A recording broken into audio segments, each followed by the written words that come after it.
कानी बहू। किशोरी लाल जी के बेटे राघव की शादी की बात जगह जगह चल रही थी, लेकिन किशोरी लाल जी को कोई लड़की पसंद ही नहीं आती थी। और उसकी एक ही वजह थी, किशोरी लाल जी का लालची होना।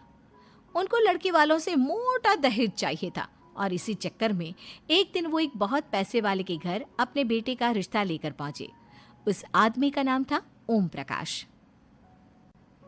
देखिए किशोरी लाल जी, मेरी एक ही बेटी है और मेरी सारी संपत्ति जायदाद सब कुछ मेरी बेटी नैना का ही है। पापा, नाम से लगता है बहुत खूबसूरत होगी। कितना अच्छा नाम है ना, नैना।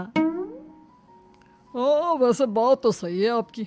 अब इतना पैसा है, जमीन जायदाद है, इकलौती बेटी, आप भी क्या करेंगे?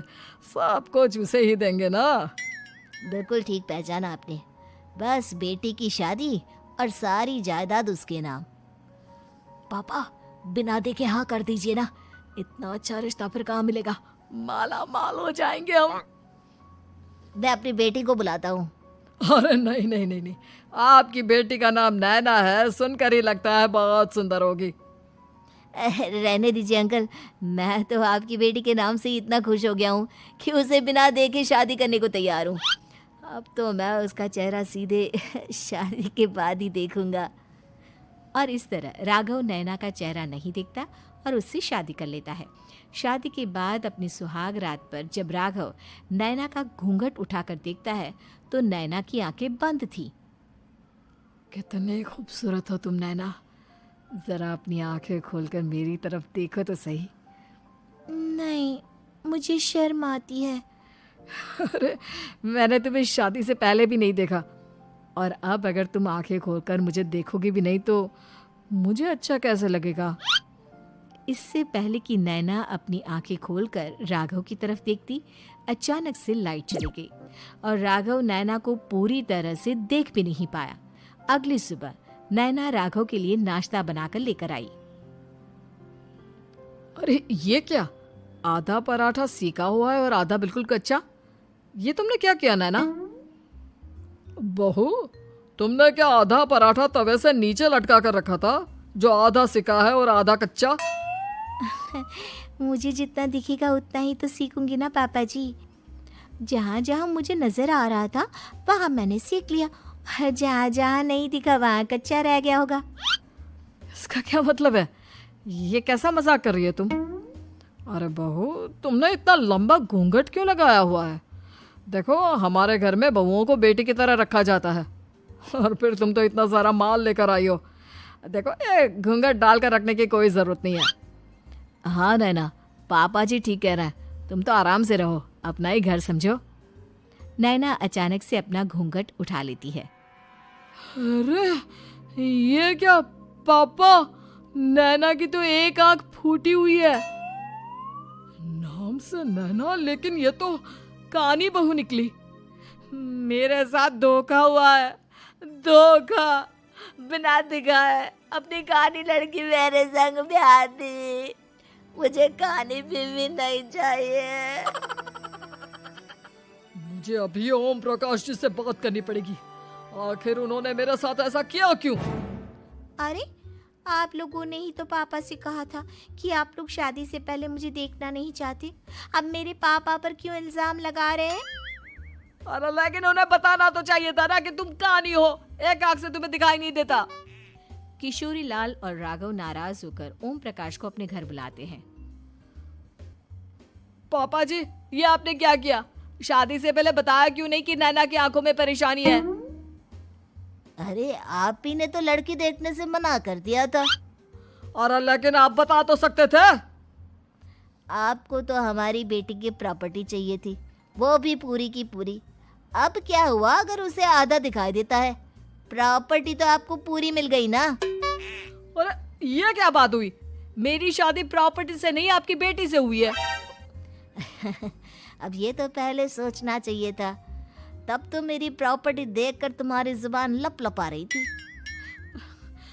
लेकिन मैं कानी लड़की को अपनी बीवी बनाकर नहीं रख सकता। पापा, कुछ करिए ना आप। हाँ, करता हूँ।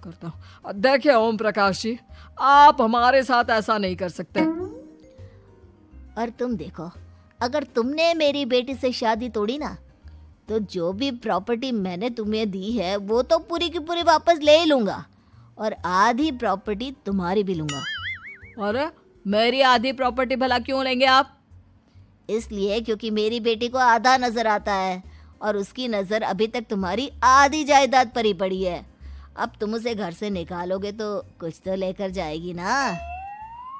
और अगर हम आपकी बेटी को अपने घर की बहू बना कर रखे तो?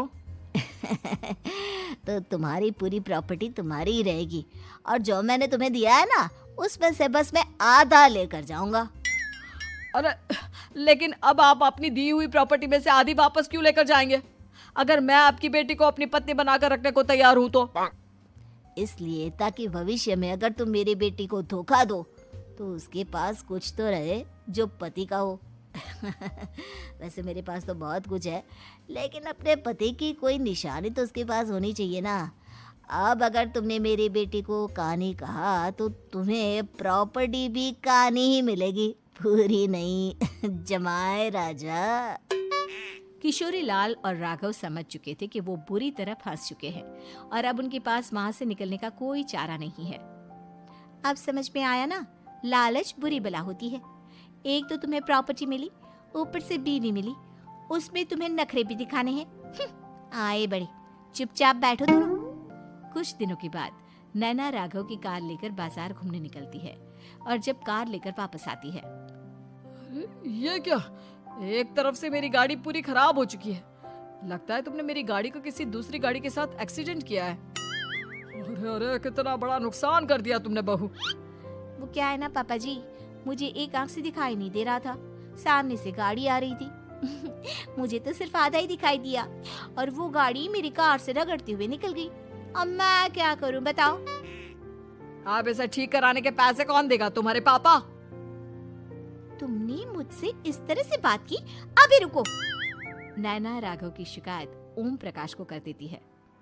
देखो राघव, अब जो मेरी आधी प्रॉपर्टी तुम्हारे पास थी ना, उसमें से आधी और मैं लेकर जाऊंगा, क्योंकि तुमने मेरी बेटी को डांटा। अरे नहीं नहीं पापा जी, गलती हो गई, माफ कर दो। गलती की तो कोई गुंजाइश ही नहीं। अगली बार मेरी बेटी को डांटा तो बची हुई आधी में से आधी और ले जाऊंगा। लालच के चक्कर में हम दोनों ने बहुत बड़ी गलती कर दी बेटा। एक तो तुम्हें कानी बहू मिली और ऊपर से जो माल मिला वो भी काना।